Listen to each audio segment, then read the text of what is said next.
אוקיי. שמי מעיין שניר, אובחנתי עם סרטן במוח לפני כשנה. למשך הטיפולים של ההקרנות, קימו, הכרתי את אביה דרך ארגון Stand By Me, שתוך כדי דיבור איתה היא אמרה לי בדיוק, הבחנה אותי במה יש, והיא הבטיחה לי שתוך 3 חודשים אני אצא מזה ואהיה נקייה ואני אמשיך בחיי הרגילים.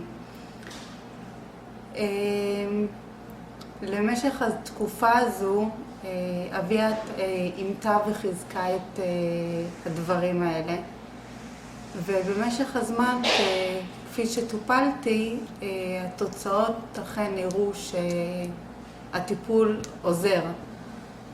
לאחר 3 חודשים מאז שהתחלתי לטפל אצל אביה, הרופא שלי באמת החליט שהגיע הזמן להפסיק כי אני נקייה והגיע הזמן לחזור לחיים הרגילים.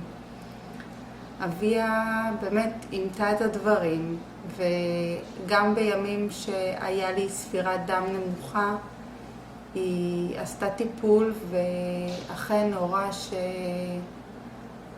עוזר, והבדיקות דם, הכדוריות, הספירה, הכל עלה מעל המצופה. ופשוט אביה בחורה מדהימה עם יכולת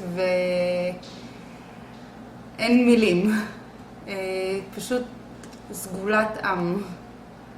ואני מאחלת לה רק בהצלחה ושתמשיך לרפא הרבה אנשים, ואני אתגעגע.